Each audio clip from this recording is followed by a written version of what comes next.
So now I'm going to take you on a tour of gender-affirming care and energy-based devices. But to understand using energy-based devices in a gender-diverse population, you have to understand the journey of a gender-diverse patient in your clinic, because as a dermatologist or plastic surgeon or GYN Euro person, they are likely seeing multiple specialists at the same time as they're seeing you. So there's over 10 million LGBT individuals in the US, and in 2011 is when the Institute of Medicine first published a gap in healthcare. In 2016, we have the establishment of the AAD Expert Resource Group. In our dermatology literature, data suggests that LGBT women may actually be underrepresented within our field of dermatology as dermatologists, and they're more likely to rate, the patients are more likely to rate health as poor. Transgender individuals have higher rates of STDs, violence directed to them, victimization, and mental health issues, and they don't have significant access to gender-affirming procedures. So if you are taking care of a gender-diverse patient and you're wondering if something is medically necessary, the WPATH, the World Professional Association for Transgender Health, is where you want to go and what you want to reference in your letters. So if you look at the data from our plastic surgeon colleagues in actually performing vaginoplasties and phalloplasties, you'll see up to COVID-19 where the data kind of there was a slump in everything. There's an increase in threefold in those types of gender-affirming procedures, and primarily male to female in my clinics. But in this outcome from the American Society of Plastic Surgeons, it's primarily female to male. If we look at Kaiser, who has published probably the most on laser hair removal and probably does the most laser hair removal and electrolysis in the US on this gender-based population, electrolysis was the most common procedure. Trans feminine patients were more likely to pursue it over trans masculine, and very few had done other minimally invasive procedures. At the University of Minnesota, when we perform our retrospective chart review, most of our patients who are in Minnesota are white, and then the second largest group is black. And then for patients I'd only seen one time, not repeated multiple times, back in 2019, it was 383 individuals, and for some reason in Minnesota, primarily transgender, male to female. Most of my patients are undergoing vaginoplasty. And in our experience, removing hair resulted in lower rates of depression and anxiety, and this has also been published by Kaiser. So I think one of the keys is that a patient's aesthetic appearance might not match the gender that they stated in their chart. So if they might identify as a transgender female, they may not choose to feminize all parts of their body. If you're looking to start in this field or you have a population coming to you, this is a really good paper, so I put it in there in my handout also. And this is a similar really good one in the International Journal of Women's Dermatology on how to care for these patients. So when you see the patient in our gender diverse clinics, we might start the conversation with, I'm Dr. Farah, my preferred pronouns are she, her, hers, what are your preferred pronouns? And at the beginning you probably will mess up the pronouns. So what you want to do is just say, I'm sorry, I meant to say, he, and just move on, because it will take your brain quite a while when you start to begin to use this language to be able to transition your mind to think in that way. And then to use the pronoun they is also very difficult if this hasn't been introduced to you until now. But it does over time, over years, become easier to just refer to someone as they. A cisgender female is someone whose sex assigned at birth is female, and they continue to identify as female. A cisgender male is someone whose sex assigned at birth was male, and they continue to identify as male. Transgender is somebody who wants to generally completely transition from male to female, okay, but not all patients want to do that, and that is one of the hardest parts of this field, is just to wrap your mind, if you are a cisgender person and have only ever thought that way, to wrap your mind around someone identifying as transgender female but not wanting to do a breast surgery or things like that you just have to keep reminding yourself. So now that we know a little bit about the population, let's talk about actually being a physician in clinic. So my transgender intake form or conversation is, the first thing I need to know is, why they're here, and then do you have any upcoming gender affirmation procedures, and what type of procedure is that, and am I part of that preparation? Are you having a vaginoplasty? What is the date of that procedure? Can I fit my hair removal in? Am I about to do filler or botulinum toxin on you? But oh, you're actually scheduled for craniofacial surgery in 2 weeks. I probably should not do that. Are you on hormones that could interfere with my laser-based devices? Have you had hair removal or electrolysis in the past? Have you had injectables in these areas? And were they injected by a healthcare provider? Because the population is at higher risk for artificial products being injected that are not FDA approved, including silicone. And who did those procedures. So breast augmentation and breast removal are places where derm and plastics are really going to play a role in actually doing the procedures, and then also dealing with the scars, and then face, hair transplant, and genital. And then I also screen, do they have any other concerns?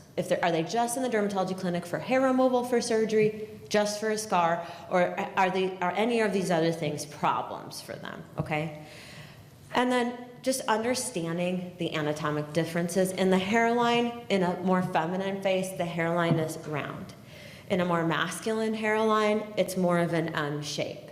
The forehead and brow are more prominent. It's flatter and more prominent and elevated in the masculine face, and the forehead is more effaced in the feminine face. Our plastic surgeons and craniofacial surgeons might pull down the skin and shave the forehead and that prominent supraorbital rim down. The nose, the dorsal hump is wider in a masculine face, more refined, and at the tip in a feminine face. And then I think most of us know the changes in the jaw and the chin. And then our plastic surgery colleagues at the University of Minnesota often will perform a cartilage thyroid surgery to remove the hump, the masculine hump, if they're feminizing. And then in terms of hormones, for male to female subjects and female to male subjects, usually by the time they've gotten to a dermatologist or plastic surgeon or proceduralist, essentially, they're already on this. And this comes from primary care or endocrinology. And you need to know what they're on, because especially as somebody using energy-based devices, if you're using it to remove hair, if they are on spironolactone, that could be helpful. If they are on estrogen, who knows if it's helpful or harmful. And then we're going to go through a little bit on minoxidil, but figuring out what medications they're on could help your hair base case. Finasteride could be helpful in removing hair. If they're on testosterone and they want hair removed in an area, you might have some trouble. And this could be delivered in many ways. Some patients are on minoxidil because they're on these hormones and they're trying to masculinize and feminize, but they may want to, grow hair in a different area of the body. And that could conflict with what you're trying to do with your device. And then you also want to know if they're going to want procedures from you or someone else, like I said, in the near future. So this is a figure I made. I made it male to female, but you wouldn't necessarily do, not everybody wants this, but just to kind of keep my mind straight, I might keep fillers more medially, I might keep fillers more laterally, more the zygomatic lateral cheek to feminize, raise the brow if I'm trying to feminize. I might try to atrophy the mentalis if I'm trying to feminize with toxin. And I won't go in detail into this, but this kind of plays in a little bit to when are you going to do your laser hair removal? When is the surgeon going to do craniofacial surgery? When is the dermatologist going to laser at the scars? So you need to know all of this before you, as a dermatologist or plastic surgeon, whatever specialty you are, what's going on in the area you're about to operate the energy-based device.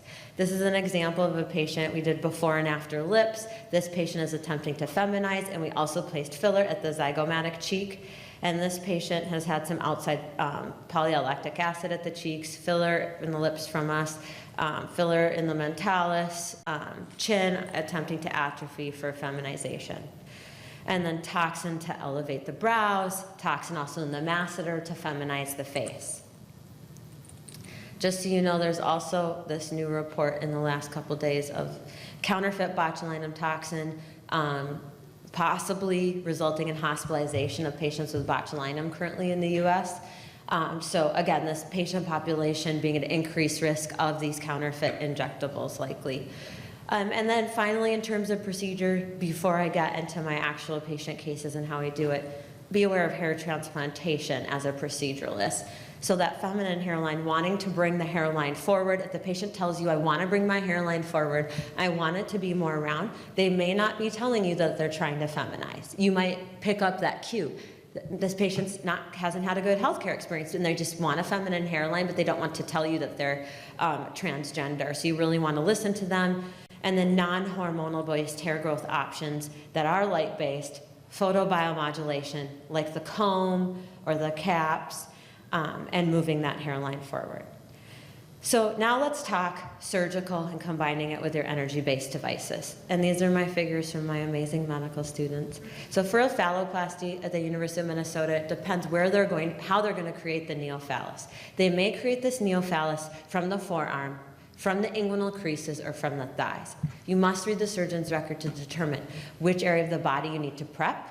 And if you're preparing a thigh, oftentimes you need to prepare the bilateral thigh because it could fail. They often pick one thigh that is better vascularized, but ask you to prepare the other thigh in cases of failure in the operating room so they can take the other side. So it's very, very important you know where you're preparing. If you just prepare one thigh and they end up in the operating room, it's trouble. The inguinal creases and also the forearms might be another place. They might use that thinner skin for the urethra. So hair reduction and removal could be important. For vaginoplasty, we typically remove hair at the base of the penile shaft, the scrotum, and then sometimes at the base of the mons pubis, and then the perineum. But it can be difficult because they essentially will have the phallus inverted to create a neovaginal canal. And you don't really know where that surgeon's scars in any of these patients is going to start and stop. So if you remove all the hair, if the patient chooses to have all her hair removed on the mons pubis, that could be nice for them because they wanted it removed anyways, but then the scars will be exposed later. Or you could decide we're going to keep hair there, and then the hair appears asymmetric post-surgery. So just having that conversation with them, like you're not the surgeon, so that shared conversation on where the hair is going to be removed, then being aware you need to check the site, especially if you're delegating this procedure for lichen sclerosis. If you're the dermatologist or the plastic surgeon, you don't want to create a neovagina with a condyloma, squamous cell carcinoma. You also want to have your nurses have masks. If you're able, in our system, we're able to get everyone HPV vaccination. And then they do need continued HPV monitoring once you create a neovagina in that population. So then what do I actually do? I do the hair removal, but you need to know all of that's going on. When someone comes to me, it always says, new gender dysphoria hair removal. But actually, they often want toxins, fillers, more or less hair, and hair removal. All of these things come to me in this one consultation. And so that's why you really need to understand the journey. Hair removal is the most commonly sought intervention. It decreases stress again, it improves their well-being, and it could involve the face, the neck, the chest, their arms, their genitals. At my institution, the sheer volume of patients in Minneapolis, Minnesota attempting to get coverage for laser hair reduction for gender dysphoria is enormous. It is not even serviceable in our state because there are so many that I try to focus on providing patients with face, neck, and genitals for their surgery. And then if chest is really, really disfiguring for them when they're feminizing, also apply for chest. But again, we talked about that room time, resources, the one device the university has given me. And then it's literally social justice, like how many patients, how many areas can we do to service this population? And then some statistics here of trans men, transmasculine patient wanting actually to grow hair on the chest. So as a clinician, understanding what drugs are on board, where is it likely to grow my hair, where is it likely to make my hair removal difficult? And we have limited data on what's going to happen with this population. And so I will write in my note, that laser hair removal is laser hair reduction. It's not actually permanent removal. They will likely grow a hair ball, it's termed, in the neovagina, which hopefully the technology will evolve, maybe through you, to remove that hair ball, because there is not technology other than scraping at this time point. Where would it be located? In the neovagina. In the vault. In the vault. And so currently the surgeons will go in and scrape the hair out, and I'll talk about why in a minute. What are the barriers to hair removal? When I did this was during COVID-19. So an academic during COVID-19 reviews her 300 whatever cases that come in for initial consult. They say their barriers are financial, they don't know where to go, or they're anxious, or their family's not supportive, okay? You can do hair removal with any of these devices. And if you're at this meeting, I won't read this graph to you, okay, or this chart. But I will tell you that it's nice to have the 755 1064, because then I can service all of my skin types, and I have a device again with the cryogen cooling, so I'm changing the tip, okay? So that is the device that I'm currently utilizing, and I do like it. Again, we talked about this being hair reduction. Remember, everyone in the Med spas and whatnot, they're advertising hair removal. And I know that there's going to be 1,000 patients with charts with all of us university doctor names on it where hair is going to come back in those areas. So it is imperative that you document that and you repeat it every single visit. All of my patients, when I consent them, they've heard it so many times they can almost repeat it back to me. They basically can. That it is a series. Then the final treatment before we do the surgery, there's a 3-month waiting period after their final treatment to see if hair grows, the last treatment. I pause for 3 months and see if hair grows. But I tell them, I do not clear you. Ultimately, the choice to do the surgery with what hair is there is between you and your surgeon, because our surgeons, and maybe some of you are in this room, they actually will take the patients to the operating room and they may use an intraoperative, essentially scraping technique where they either just remove all the hair they can see by scraping, or they remove all the way down into the subcutaneous fat to scrape the hair in the area. And I would imagine that some of these surgeons are combining it. But when you do a literature review, which we did with Katie Plampton, there is not much written up. There is nothing actually written up about it. It's just on their websites and whatnot. But I believe that's how the surgeon at Mayo does it. Our surgeon doesn't do that. But again, I would say the clearance needs to come from the surgeon. And sometimes I do 4 cases and I never see the patient again. And the surgeon has 4 series of hair removal. The surgeon has chosen to go forward with the surgery. So I don't feel that it's my role to make that decision. With any laser hair removal, you can have pain, perifollicular erythema, transient erythema, and that's kind of what I would expect. There is a risk of burn, dyspigmentation, scarring, and herpes. I would say in this population, on the scrotum, there's an increased risk of tissue necrosis. If there's 2 ways you can get this crescent. I think one is the hand piece was not held at 90 degrees and the cryogen is not firing, symmetrically. And the other way I think is possible is the cryogen is actually not firing symmetrically, and that's actually been published in LSM. So you should check on the tongue depressor if you see the cryogen firing. But ultimately, you never really know if it's equally firing. That's why you always ice afterwards. And the patient, I don't need ice, I don't need any ice. And the nurses, a lot of my nurses, they don't need ice, especially the new ones. No, they need ice. I'm always assuming that the cryogen has failed, okay? And you can get paradoxical hypertrichosis from laser hair removal. I don't find that much in this population, but it is possible.